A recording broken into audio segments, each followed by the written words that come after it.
बो एवं कांटों का मंत्र जो हमने जीवन भर अपनाया। हिमालय यात्रा से हरिद्वार लौटकर आने के बाद जब आश्रम का प्रारंभिक ढांचा बनकर तैयार हुआ था तो विस्तार हेतु साधनों की आवश्यकता प्रतीत होने लगी।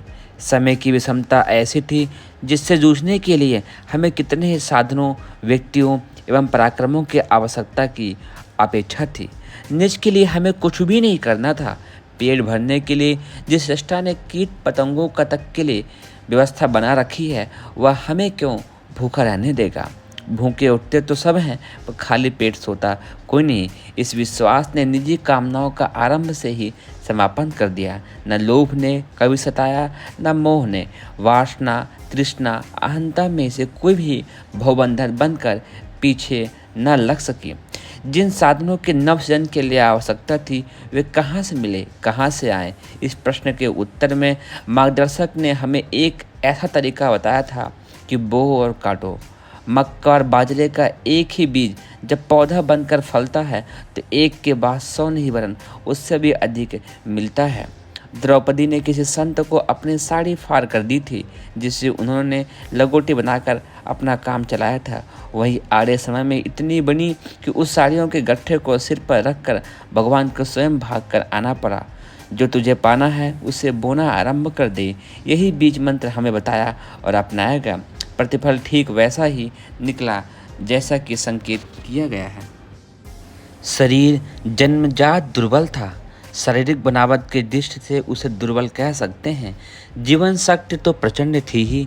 जवानी में बिना साग, घी, दूध के 24 वर्ष तक जौ की रोटी और छाछ लेते रहने से वह अकृश हो गया था। पर जब बोने काटने की विधा अपनाई तो 75 वर्ष की इस उम्र में वह इतना सुदृढ़ है कि कुछ ही दिन पूर्व उसने एक बिगड़ैल सांड के कंधे का सहारा देकर चित्त पटक दिया था और उसे भागते ही बना। सर्वविदित है कि अनीति एवं आतंक के पक्षधर किराए के हत्यारे ने 1 वर्ष पूर्व 5 बोर की रिवाल्वर से लगातार हम पर फायर किया और उसकी सभी गोलियां नलियों में ही उलझी रह गईं। रिवाल्वर उससे भय के मारे वहीं गिर गई। अब की बरवा छुरेबाजी पर उतर रहा। छुरा चलाते रहे, खून बहता रहा, पर भौंके गए सारे प्रहार शरीर में सीधे न घुसकर तिरछे फिसल कर निकल गए। डॉक्टरों ने जख्मी से दिए और कुछ सप्ताह में शरीर ज्यों का त्यों हो गया। इसे परीक्षा का एक घटनाक्रम ही कहना चाहिए कि 5 बोर का लोडेड रिवाल्वर सातिर हाथों में भी काम न कर सका।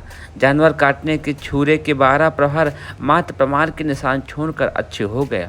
आक्रमणकारी अपने बम से स्वयं घायल होकर जेल जा बैठा। जिसके आदेश से उसने यह किया था उसे फांसी की सजा घोषित हुई। असुरता के आक्रमण असफल हुए। एक उच्च स्तरीय दैवी प्रयास को निष्फल कर देना संभव न हो सका।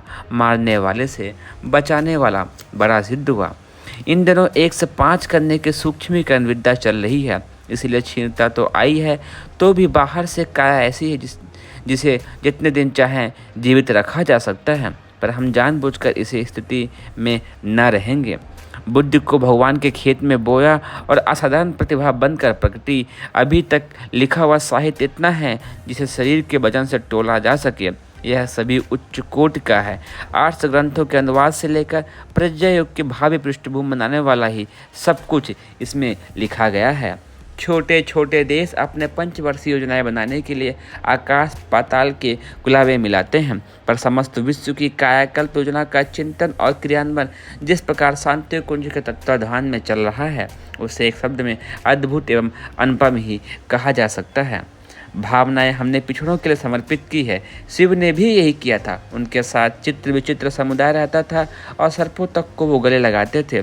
उसी राह पर हम भी चलने रहना पड़ा है। हम पर छुरा रिवाल्वर चलाने वाले को पकड़ने वाले जब दौड़े थे, पुलिस भी लगी हुई थी, तब सभी को हमने वापस बुला लिया था और घातक को जल्दी ही भाग जाने का अवसर दिया था।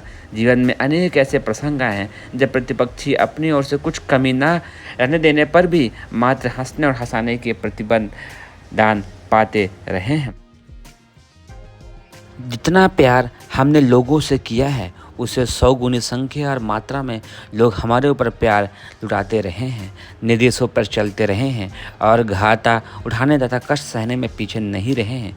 कुछ दिन पूर्व प्रज्ञा संस्थान बनाने का स्वजनों को आदेश किया तो 2 वर्ष के भीतर 2400 गायत्री शक्तिपीठों की भव्य इमारतें बनकर खड़ी हो गई और उनमें लाखों रुपए की राशि खप गई। हमने जीवन भर प्यार खरीदा, बटोरा और लुटाया है। इसका एक नमूना हमारी धर्म पत्नी, जिन्हें हम माता जी कहकर संबोधित करते हैं, की भावनाएं पढ़कर कोई भी समझ सकता है कि वे काया और छाया की तरह साथ रही हैं और एक प्राण 2 शरीर की तरह हमारे हर काम में हर घड़ी हाथ बढ़ाती रही हैं। पशु पक्षियों तक का हमने ऐसा प्यार पाया है कि स्वजन सहचर की तरह आगे पीछे फिरते रहे हैं।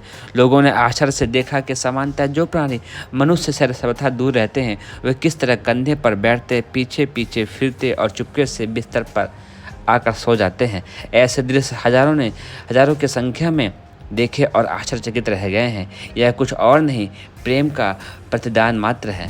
धन की हमें समय समय पर भारी आवश्यकता पड़ती रही है। गायत्री तपोभूमि शांति को जब ब्रह्मवर्चस्व की इमारतें करोड़ों रुपए मूल्य की हैं, मनुष्य के आगे न हाथ पसारने का व्रत निभाते हुए अचानक से ये सारी विशेषताएं पूरी होती चली गई हैं। हम व्यक्तिगत रूप से खाली हाथ हैं। परियोजनाएं ऐसे चलाते हैं जैसे लखपति करोड़पति के लिए भी संभव नहीं है।